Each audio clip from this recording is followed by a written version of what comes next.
जय माता की दोस्तों, माता रानी की कृपा और आपके पूरे परिवार सदा और सर्वदा बनी रहे। दोस्तों, आपका स्वागत है अपने channel my lovely home and garden में।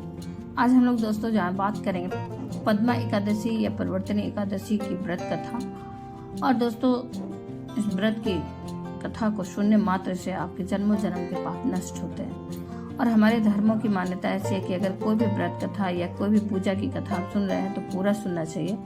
बीच में छोड़ने से आपको दोष लगते हैं दोस्तों, इसलिए आपसे अनुरोध है कि पूरी कथा सुने, अंत तक अवश्य सुने।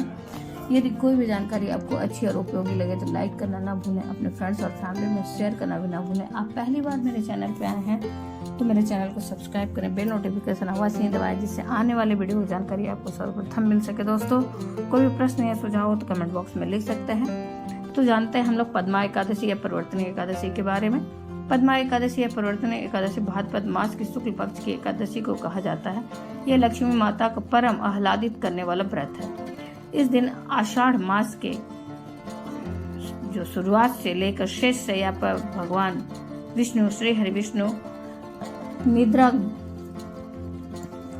मग्न रहते हैं और भगवान विष्णु शयन करते हुए करवट बदलते हैं। इस एकादशी को वर्तमान एकादशी भी कहते हैं। इस एकादशी को भगवान के वामन अवतार का व्रत व पूजन किया जाता है। इस व्रत को करने से सभी प्रकार के अभीष्ट सिद्ध होते हैं।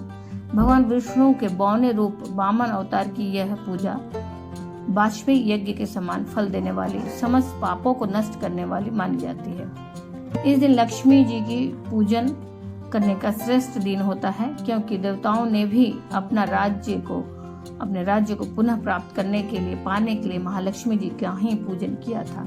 इस दिन व्रती को चाहिए कि प्रातः स्नान आदि करने के बाद, नित्य क्रिया से निवृत्त होने के बाद भगवान वामन जी की प्रतिमा स्थापित करके मत्स्य, कूर्म, वाराह आदि नामों का उच्चारण करते हुए गंध पुष्प आदि से विधि पूर्वक पूजन करें। फिर दिन भर उपवास रखें और रात्रि में जागरण करें। दूसरे दिन पुनः पूजन करें तथा ब्राह्मण को भोजन कराए व दान दे। तत्पश्चात स्वयं भोजन करके व्रत समाप्त करें। दोस्तों, इस प्रकार से इस व्रत को किया जाता है। कथा जानते हैं दोस्तों। युधिष्ठिर कहने लगे कि हे भगवान, भाद्रपद शुक्ल एकादशी का क्या नाम है, इसकी विधि तथा इसका महात्मा क्या है, कृपया करके बताइए या कहिए हमें। तब भगवान श्री कृष्ण कहने लगे कि इस पुण्य, स्वर्ग और मोक्ष को दोनों दिलाने वाली तथा सब पापों को नाश करने वाली उत्तम वामन एकादशी का महात्मा मैं आपको बताता हूँ, ध्यान पूर्वक सुनिए। यह एकादशी जयंती एकादशी भी कहलाती है। इसका यज्ञ करने से वाजपेयी यज्ञ का फल मिलता है। पापियों के पाप नाश करने के लिए इससे बढ़कर कोई उपाय नहीं है। जो मनुष्य इस एकादशी के दिन मेरी वामन रूप की पूजा करता है, उससे तीनों लोग पूज्य होते हैं। अतः मोक्ष की इच्छा करने वाले मनुष्य इस व्रत को अवश्य करें। जो कमल नयन भगवान का कमल से पूजन करते हैं वे अवश्य भगवान के समीप जाते हैं। जिसने भाद्रपद शुक्ल एकादशी को व्रत और पूजन किया, उसने ब्रह्म विष्णु सहित तीनों लोकों का पूजन किया। अतः हरिवासर अर्थात एकादशी का व्रत अवश्य करना चाहिए। इस दिन भगवान करवट लेते हैं, इसलिए इसको परिवर्तनीय एकादशी भी कहते हैं। भगवान के वचन सुनकर युधिष्ठिर बोले कि भगवान, मुझे अति संदेह हो रहा है कि आप किस प्रकार सोते हुए करवट लेते हैं तथा किस तरह राजा बलि को बांधा और वामन रूप रखकर क्या क्या लीलाएं की, चातुर्मास के व्रत की क्या विधि है तथा आपके शयन करने पर मनुष्य का क्या कर्तव्य है, सो आप मुझसे विस्तार से बताइए। श्री कृष्ण कहने लगे कि हे राजन, अब आप सब पापों को नष्ट करने वाली कथा का श्रवण करें। त्रेता युग में बलि नामक एक दैत्य था। वह मेरा परम भक्त था। विविध प्रकार के वेद सूक्तों से मेरा पूजन किया करता था और नित्य ब्राह्मणों का पूजन तथा यज्ञ के आयोजन करता था। लेकिन इंद्र से द्वेष के कारण उसने इंद्रलोक तथा सभी देवताओं को जीत लिया। इस प्रकार सभी देवता एकत्र होकर सोच विचार कर भगवान के पास गए। बृहस्पति सहित इंद्रादि देवता प्रभु के निकट जाकर और नतमस्तक होकर वेद मंत्रों द्वारा भगवान का पूजन और स्तुति करने लगे। अतः मैंने वामन रूप धारण करके 5वां अवतार लिया और फिर अत्यंत तेजस्वी रूप से राजा बलि को जीत लिया। इतनी वार्ता सुनकर राजा युधिष्ठिर बोले कि जनार्दन, आपने वामन रूप धारण करके उस महाबली दैत्य को किस प्रकार जीता? श्री कृष्ण कहने लगे, मैंने वामन रूप धारी ब्रह्मचारी बलि से 3 पग भूमि की याचना करते हुए कहा, ये मुझको 3 लोक के समान है और ये हे राजन, यह तुमको अवश्य ही देनी होगी। राजा बलि ने इसे तुच्छ याचना समझकर 3 पग भूमि का संकल्प मुझको दे दिया और मैंने अपने त्रिविक्रम रूप को बढ़ाकर यहाँ तक कि भूलोक में पद, भुवरलोक में जंघा, स्वर्गलोक में कमर, महलोक में पेट, जनलोक में हृदय, यमलोक में कंठ की स्थापना कर सत्यलोक में मुख, उसके ऊपर मस्तक स्थापित किया।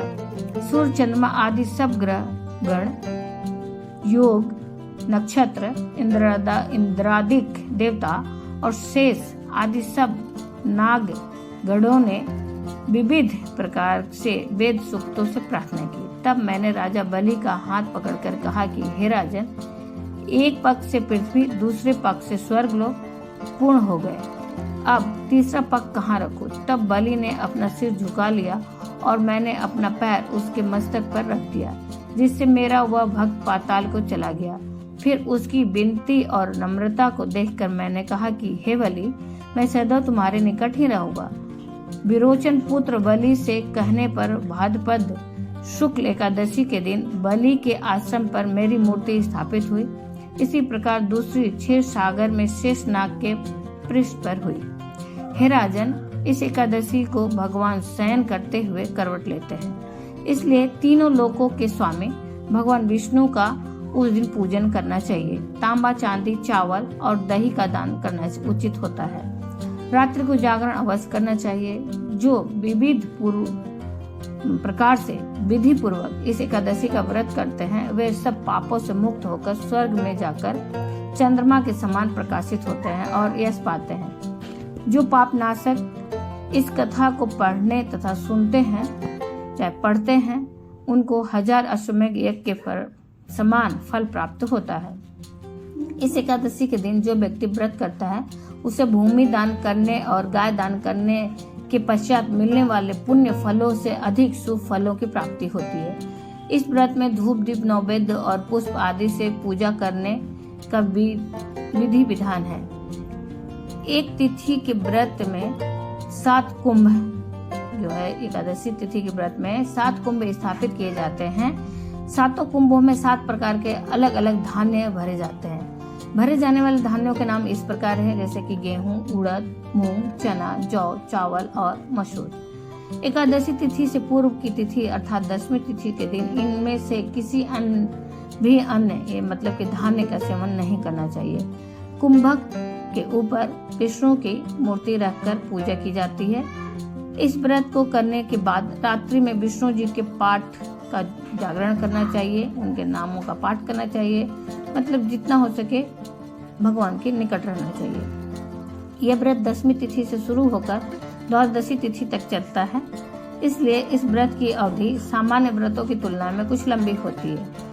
एकादशी तिथि के दिन एकादशी तिथि के दिन पूरे दिन व्रत कर अगले दिन द्वादशी तिथि के प्रातः काल में अन्न से भरा घड़ा ब्राह्मण को दान दिया जाता है। अगर सामर्थ्य नहीं है तो आप अपने सामर्थ्य के अनुसार दान दें और उसके बाद अपने भोजन करते हैं, अपने अन्न ग्रहण करके पारण करके व्रत को पूर्ण करते हैं। दोस्तों, उम्मीद करते हैं इस वीडियो की जानकारी आपको उपयोगी लगी होगी।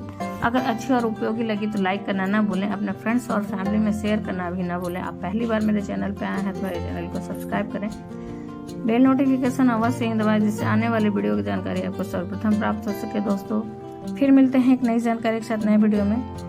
नई वीडियो में हम लोग जानेंगे भाद्रपद मास की पूर्णमासी के बारे में, पूर्णिमा कब पड़ रही है। तो दोस्तों, उम्मीद करते हैं एक नई जानकारी के साथ नए वीडियो में मुलाकात होगी। तब तक के लिए धन्यवाद दोस्तों। जय माता की, माता रानी की कृपा और आपके पूरे परिवार सदा सर्वदा बनी रहे दोस्तों।